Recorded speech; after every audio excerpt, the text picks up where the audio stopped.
네, 증시 프리즘 박승환 기자와 함께하겠습니다. 안녕하십니까. 네, 박 기자. 앞서 보도한 이 CJ CGV를 비롯한 CJ 그룹주들 오늘 어떻게 마감했는지 점검해 보겠습니다. 예. CJ CGV 먼저 살펴보면 오늘 장중에 9,900원까지 빠졌습니다. 2008년 10월 이후 가장 낮은 수준인데요. 네. 종가 기준으로는 2004년 12월 상장 이래 최저치로 마감했습니다. CGV는 지난 22일 장이 끝나고 1조 200억 원 규모의 유상증자 계획을 내놓았죠. 발표 당일 기준 CGV의 시가총액은 7천억 원이었고요. 올해 사업보고서에 따르면 지난해 말 자본 규모는 4천억 원인데 이를 훨씬 뛰어넘는 유상증자를 하겠다는 계획인 겁니다. 네. 이를 한참 웃도는 증자 소식에 주식 값어치를 망친 건데요. 그래서 첫 번째 주제, 티켓값은 안 내리고 주가는 잘 내리네로 잡았습니다. 네. 문제는 과연 그럴 만한 가치가 있겠느냐는 점일 겁니다. 당장 발행 가격이 확정되는 7월 말까지 주가 변동성이 클 것이라는 게 증권가 전망인데요. 증권가에선 지금이 재무구조 개선과 신사업 투자의 적기라는 분석이 나옵니다. 김회재 대신증권연구원은 극장 정상 운영으로 실적 정상화가 임박했다면서 CGV가 올해 4년 만에 흑자 전환에 성공할 것이라고 내다봤습니다. 네. 때문에 CJ 제일제당을 시작으로 오늘 CJ 지주회사, CJ E&M까지 모두 하락 마감했습니다. CJ그룹의 상장사 9개가 모두 빠진 건데요. 최고 3%가 넘는 낙폭을 기록했습니다. CJ 제당은 3년 만에 최저가를, CJ E&M 역시 2008년 이후 가장 낮은 가격에 거래를 마쳤습니다.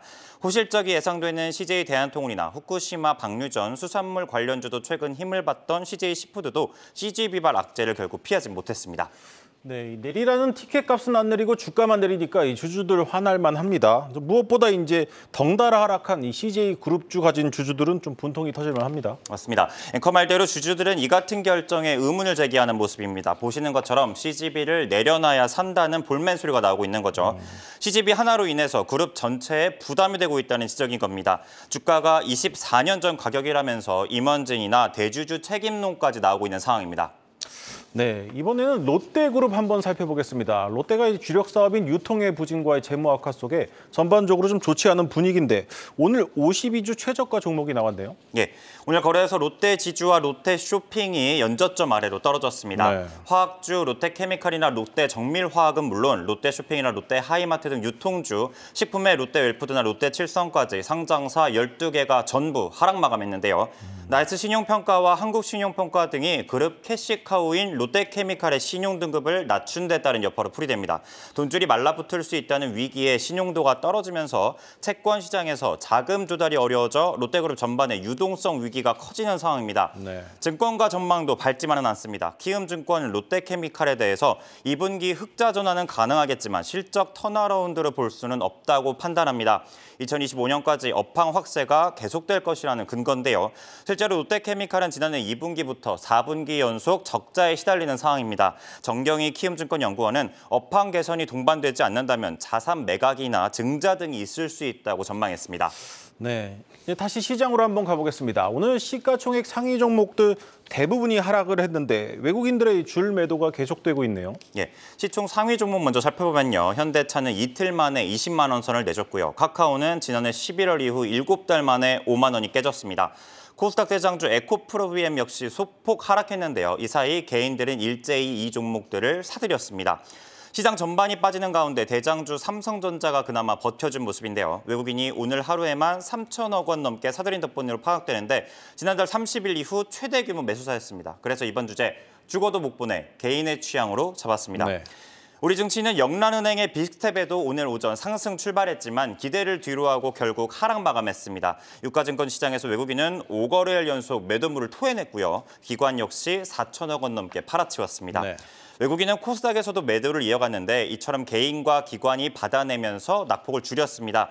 두 시장에서 매수 우위를 보낸 개인 투자자가 가장 많이 잡는 종목은 순서별로 SK이노베이션과 하나솔루션, LG화학 등으로 확인됩니다. 네, 이 코스피를 중심으로 개인들이 떨어지면 사고 오르면 파는 모습이 좀 이어지고 있습니다. 최근 이 빚내서 투자하는 이 소위 빚투 규모가 역대 최대라고요. 맞습니다. 정확히 말하자면 예탁증권 담보융자 잔고가 역대 최고치를 기록했습니다. 됐습니다.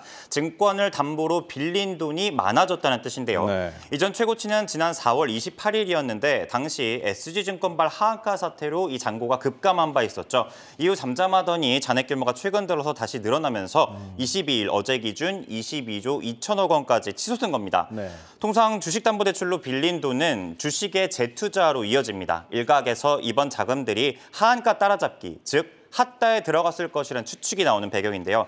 실제로 지난 월요일부터 수요일 그리고 오늘까지 코스피가 빠지는 사이 개인은 순매수를 이어갔습니다. 코스닥도 상황 비슷했는데요. 지수가 바닥에 왔다는 판단에 개인들이 비투까지 끌어모았다는 분석이 나오는 배경입니다.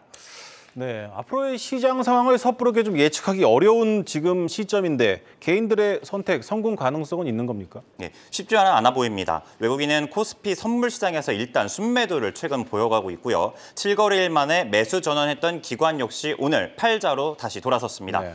영란은행이 2008년 이후 최대치로 금리를 올린 점도 글로벌 금융 환경의 부담입니다. 최근 잠깐의 지수 상승은 기관에 의한 매수 덕분이었다는 평가가 지배적이죠. 오늘 코스피 전 종목이 하락할 만큼 투심이 갈피를 잡고 있지 못하는 상황에서 대규모 비투가 막대한 손실로 이어질 수 있다는 경고가 나오는 배경입니다. 네. 다만 파월 발언이 시장에 끼치는 영향이 제한적일 것이라는 의견도 있습니다. 예상한 수준이었다는 거죠. 실제로 증권가에선 코스피가 상당 부분 과열 해소가 최근 이뤄졌다고 평가하고 있습니다.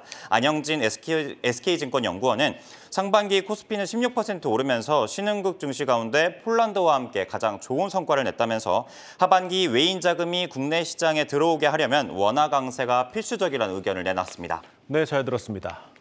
증시 프리즘 박승환 기자였습니다.